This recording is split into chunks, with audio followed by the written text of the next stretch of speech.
Be ready. 15 seconds.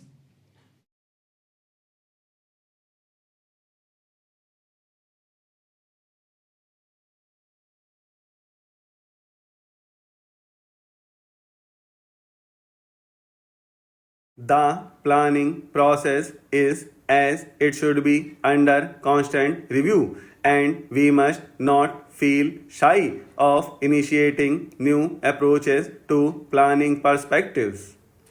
After 50 years of independence, the tangible benefits of planning are yet to reach the millions of our countrymen living in the remote rural areas. The quality of life presently available to the economically weaker and vulnerable sections of our society, among whom are the scheduled castes and scheduled tribes, needs to be improved without delay. The end result of planning should be monitored and evaluated so as to ensure that there is a noticeable shift in emphasis from the urban to the rural areas and from the better off sections of society to those unfortunate brethren who constitute a silent majority. Only then can we take pride that our planning effort has been realistic and worthwhile.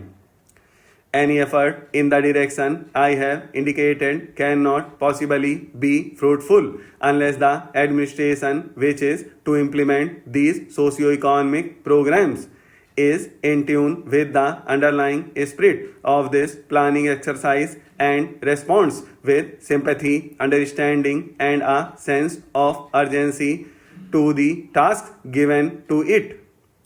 Only then will the needs of the common man, particularly of the economically weaker and more vulnerable sections of society in the remote rural areas, come nearer solution. After 50 years of independence, inadequate housing, communications, health and medical care, and essential commodities at reasonable prices continue to be beyond the reach of the millions of our countrymen. We need to research our hearts to locate immediate and long term shortfalls in reaching the benefits of planning to the grassroots of our society. Our planners are now engaged in putting a realistic, result oriented rural bias into our plans for socio-economic development. The recent announcement with regard to the industrial policy with emphasis on the employment oriented small scale industries and the extension of credit facilities to such industries and to small farmers in the agricultural sector is welcome.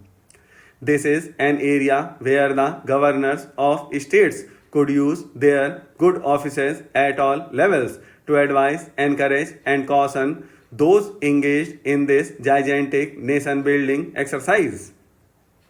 Our youth are the trustees of posterity and the institutions where we seek to impart to them the values of life and our cultural heritage apart from fitting them out for more mundane duties and responsibilities in later life. Our planners are thinking in terms of providing increased employment opportunities and to tackle the question of both existing unemployment and underemployment in all walks of life. This is a Herculean task.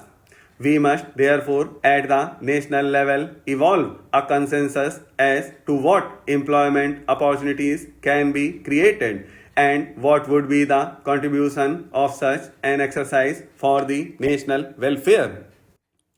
Only thus can we hope to eliminate the growing discontent in the younger generation who are slowly getting disenchanted with their prospects for the future. I have every hope that we in this country will go in for mass programs for self employment so that our youth will learn to seek opportunities for gainful self employment and thus relieve the pressure in traditional occupations like government, service, etc. Our resources are not unlimited, and it is necessary for us to implement urgently a program of austerity and economy wherever possible, eliminate wasteful expenditure, and thus ensure that the maximum benefit is derived out of every rupee of revenue earned.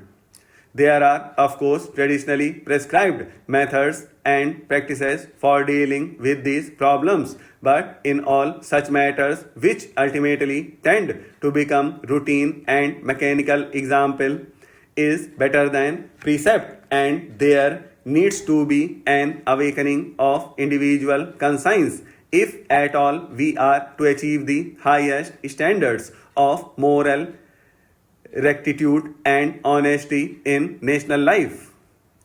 I have been concerned for some time with our inability to control the price line even in respect of essential commodities, without which life for the common man can become an unbearable burden.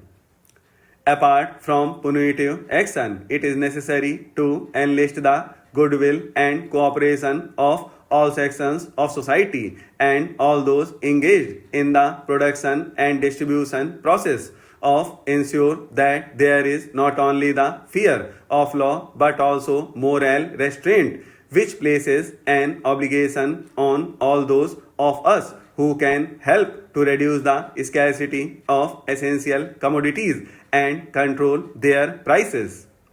I would particularly refer to lavish expenditure and so of extravagance among certain sections of our society, which in the circumstances of today have no place in our way of life.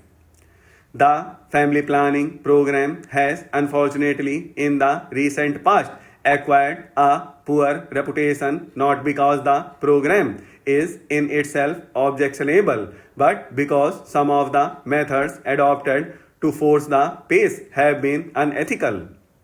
Our population growth is, to say the least, alarming, and try as we may, our resources cannot match this increasing pressure of population unless we consciously recognize individually and severely the need to restrict our population growth, which will destroy us.